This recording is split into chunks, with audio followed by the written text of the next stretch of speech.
춘천을 비롯한 영서 북부 지역에 올 들어 처음으로 미세먼지 경보가, 도내 전 지역에 미세먼지 주의보가 처음 내려져 시민들의 생활에 큰 불편을 겪었습니다.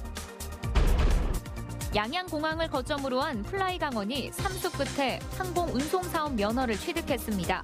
전망과 과제에 집중 취재했습니다. 철원에서 화물차와 군용 지프차가 충돌해 군장병 2명이 숨지고 5명이 다쳤습니다. 철원군이 추진하는 근대 문화거리 사업이 1930년대 일제시대 거리를 재현하는 데 집중하고 있어 3.1절 100주년을 기억하는 시대 흐름과 맞지 않다는 지적이 나오고 있습니다.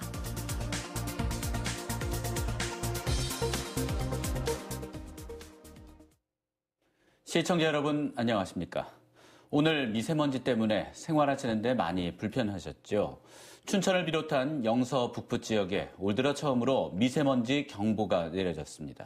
도내 전 지역에 미세먼지 주의보도 처음 발령됐는데 취약계층에 대한 지원 대책이 아직 제대로 마련되지 않고 있습니다. 김상훈 기자가 취재했습니다. 미세먼지가 기승을 부린 오늘, 하늘은 아침부터 종일 잿빛이었습니다. 춘천을 비롯한 영서 북부 지역에 올해 들어 처음으로 초미세먼지 경보까지 내려지면서 숨쉬기조차 힘들었습니다. 이제 시민들에게 마스크 착용은 일상이 됐습니다. 하지만 카페에서 일하는 직원들은 창문을 통해 바깥 공기가 다 들어와도 손님 응대 때문에 마스크를 낄 수가 없습니다. 손님들이 이렇게 막고 하면 불쾌하다고 느끼시니까 할 수가 없죠.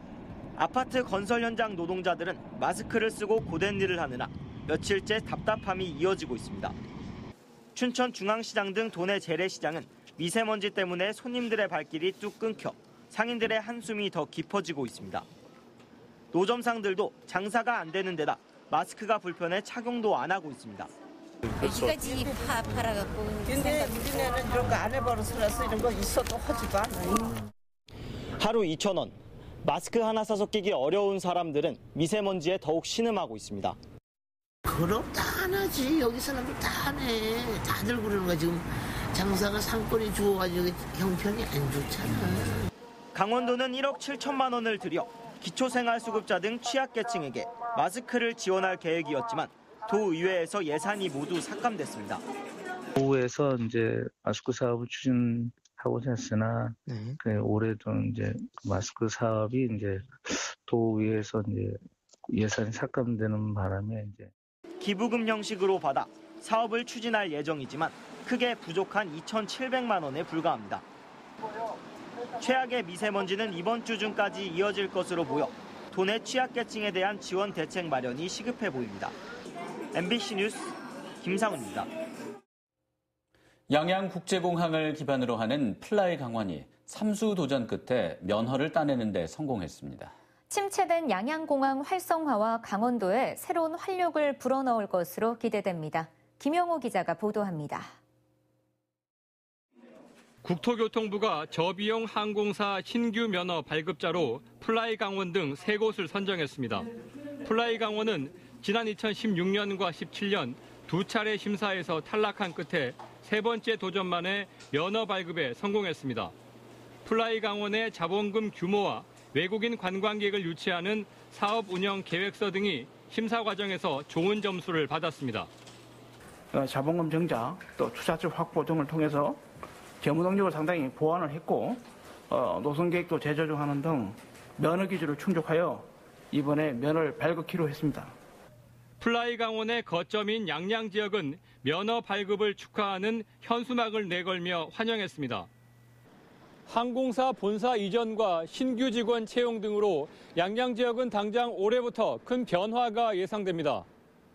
오는 2021년까지 양양에 상주하는 항공사 직원만 600여 명에 달할 것으로 예상됩니다.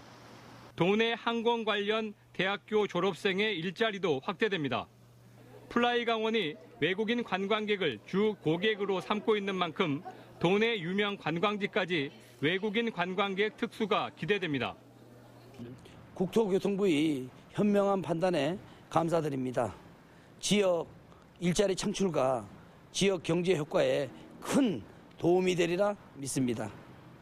플라이강원의 면허 발급을 계기로 침체됐던 양양국제공항 활성화에 새로운 돌파구를 찾을 것으로 기대됩니다. MBC 뉴스 김영호입니다. 항공운송사업 면허를 취득한 플라이 강원이 앞으로 첫 취항하기까지는 넘어야 할 산이 많습니다. 운항 증명을 성공리에 맞춰야 하고 취약한 항공 수요를 안정적으로 확보해야 하는 과제를 안고 있습니다. 강화길 기자가 보도합니다. 신규 면허를 취득한 플라이 강원의 발등에 떨어진 불은 운항 증명 획득입니다. 운항 증명은 안전면허나 다름없습니다. 항공사가 운항을 개시하기 전 운항에 필요한 조종사 등 전문 인력과 시설, 장비, 운항 정비 체계 등 안전 기준이 적합한지를 사전에 검증하는 제도입니다. 석 달에 걸쳐 1,300개의 검사 항목을 통과해야 합니다.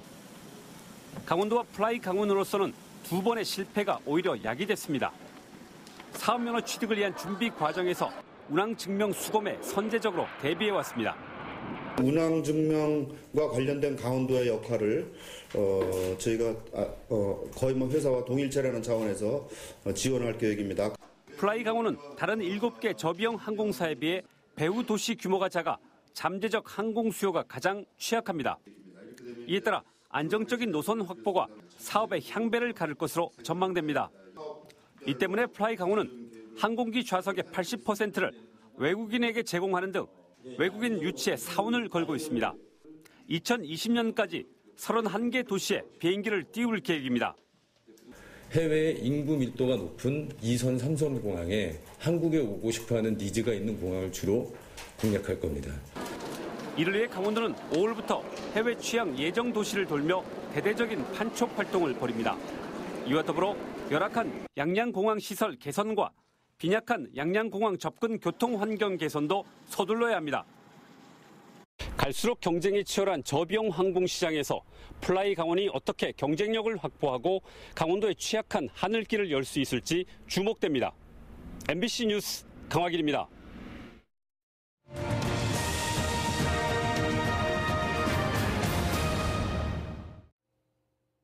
지난 2일 철원 출신의 독립운동가 박용만 선생에 대한 보도를 전해드렸습니다. 박용만 선생 생가에서 얼마 떨어지지 않은 곳에서 현재 철원 근대문화거리 조성공사가 진행 중입니다. 그런데 근대문화거리라는 게 1930년대 일제시대 거리를 재현하는 데 집중하고 있어 3.1절 100주년을 기억하는 시대 흐름과 맞지 않다는 지적이 나오고 있습니다. 이재규 기자가 취재했습니다. 철원군 철원읍 사요리, 노동당사 바로 맞은편에서 공사가 한창입니다. 철원 역사공원 조성사업입니다. 부지 면적은 6만 제곱미터를 넘습니다. 사업비는 국비 등 187억 원이 들었습니다. 내년 준공 예정입니다.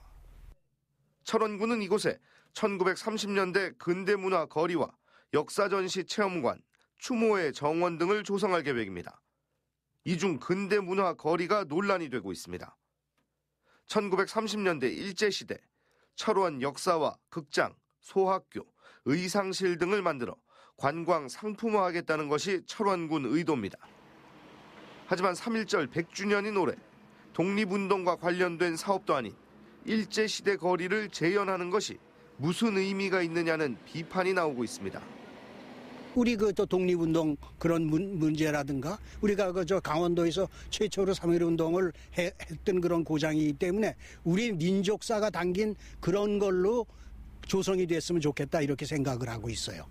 목포 근대문화거리의 경우 현장에 일제시대 건물이 그대로 남아있지만 철원에는 당시 시대상을 보여줄 수 있는 건물이나 도로가 전혀 남아있지 않아 목포 상황과는 또 다르다는 겁니다. 철원군은 근대거리에 독립운동과 관련된 건물도 들어설 예정이고 공원 한편에 독립운동가를 위한 추모공원도 있다고 해명했습니다. 청소년이나 사시는 분들이 과거에는 이랬고 이래서 우리가 수탈을 당했고 이래서 힘들었다. 그런 부분들에 대해서 보여줄 필요는 있다고 생각합니다. 이 공사 현장에서 차로 5분 거리에는 잊혀진 독립운동가 박용만 선생의 생가 터가 있습니다. 독립운동가의 초라한 현재와 100억 원 넘는 예산으로 추진되는 일제시대 근대거리 조성사업. 철원 지역에 자주 독립운동을 한눈에 볼 수 있는 공간 조성도 보완돼야 한다는 지적입니다. MBC 뉴스 이재규입니다. 화물차와 군용 지프차가 충돌해 2명이 숨지고 5명이 다쳤습니다. 오늘 오전 9시 20분쯤 철원군 서면 자등리 463번 지방도에서 39살 강모 씨가 몰던 2.5톤 화물차가 마주오던 군용 지프차와 충돌했습니다. 이 사고로 군용 지프 운전자 22살 현모 하사와 조수석에 타고 있던 21살 이모 상병 등 2명이 숨지고 병사 4명과 화물차 운전자 강 씨 등이 다쳐 병원으로 옮겨졌습니다. 경찰은 목격자 등을 상대로 정확한 사고 원인을 조사하고 있습니다. 전국 고속도로 사망사고 가운데 화물차 사망사고 비중이 절반 이상을 차지하는 것으로 나타났습니다. 강원지방경찰청에 따르면 지난해 고속도로 사망자 252명 가운데 134명이 화물차나 특수자동차와 연관된 사고로 숨졌다고 밝혔습니다. 이에 경찰은 이달 말까지 화물차 불법 개조와 적재 불량 등 기본적인 안전조치 미흡을 중점적으로 단속할 예정입니다. 농협 강원지역본부는 경제적인 어려움을 겪고 있는 농촌 다문화 20가정에게 모국 방문 왕복 항공권과 체재비를 지원했습니다. 모국 방문 지원 대상자로 선정된 20가정 78명은 농업을 주업으로 하고 국내에서 3년 이상 거주, 결혼 기간, 자녀 수 등을 고려해 선발했습니다. 농촌 다문화 가정 모국 방문 지원은 베트남 7가정 29명을 비롯해 캄보디아 1가정 4명, 중국 4가정 14명, 필리핀 3가정 16명 등 78명입니다. 농협 강원지역본부는 지난 2007년부터 현재까지 도내 238가정 906명에게 모국 방문을 지원했습니다. 3.1운동과 대한민국 임시정부 수립 100주년을 기념하는 독립의 횃불 전국 릴레이 행사가 오늘 춘천에서 열렸습니다. 오늘 행사에서는 독립유공자 후손과 시민 등 100여 명이 참여해 도청 광장에서 시청 광장까지 대한민국 미래 100년을 밝히는 횃불 봉송이 이뤄졌습니다. 또 독립선언서 낭독과 대한독립 만세 제창으로 3.1운동 100주년을 기념했습니다. 독립의 횃불 전국 릴레이 행사는 내일 오전 10시부터 고성군 통일전망대에서 이어집니다. 장애 학생 학부모들이 특수교육 지도사 증원을 요구하며 강원도 교육청을 항의 방문했습니다. 춘천시 장애인 학부모연대 회원 30명은 오늘 도교육청을 찾아 현재 51명인 특수교육 지도사를 확충하라고 요구했습니다. 이들은 특수교육 지도사가 지난해보다 오히려 줄었다며 충분한 인력 확보를 요구했습니다. 강원도 교육청은 예산 증액 가능성 등을 살펴본 뒤 증원 여부를 검토하겠다고 밝혔습니다. 강원도는 수출 현장의 애로사항을 해소하기 위한 강원도 수출활력 촉진단 행사를 내일 강원지방 중소벤처기업청에서 엽니다. 이번 행사에서는 정부의 수출활력 재고대책 설명에 이어서 지역 업체들의 애로사항 건의와 답변, 수출 지원기관 설명회가 있을 예정입니다.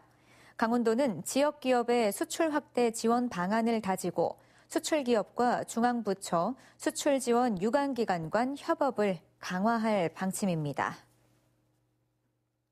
학교시설 감성화 사업에 대한 만족도가 84점인 것으로 조사됐습니다.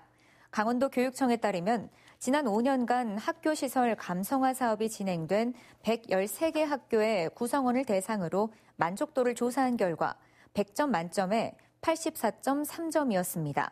학교시설 감성화 사업은 학교 구성원들의 의견을 사전에 들은 뒤 학교 디자인을 개선하는 사업입니다. 도교육청은 올해 17곳 학교에서 감성화 사업을 추가 실시할 계획입니다.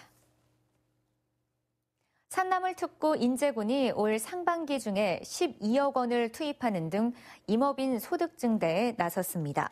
산림 소득 사업의 지원 대상은 밤, 잣 등 수실류 14개 품목, 버섯류 8개 품목, 산나물류 12개 품목, 약초류 18개 품목 등입니다. 인제군 관계자는 산나물 특구로서의 위상을 높일 수 있도록 안정적인 소득 기반 조성을 통한 임업인의 삶의 질 향상과 산림자원 시장 선점에 주력하겠다고 밝혔습니다. 두루미를 비롯한 각종 겨울철새의 월동지인 철원평화 일원에 닭 오리 농장의 입주를 막을 수 있는 법적 근거가 마련됐습니다. 철원군에 따르면 지난해 12월 31일 공포된 축산법 일부 개정 법률안에 신규 축산업 허가와 가축사육업 등록 요건을 강화하는 내용이 포함됐습니다. 뉴스를 마칩니다.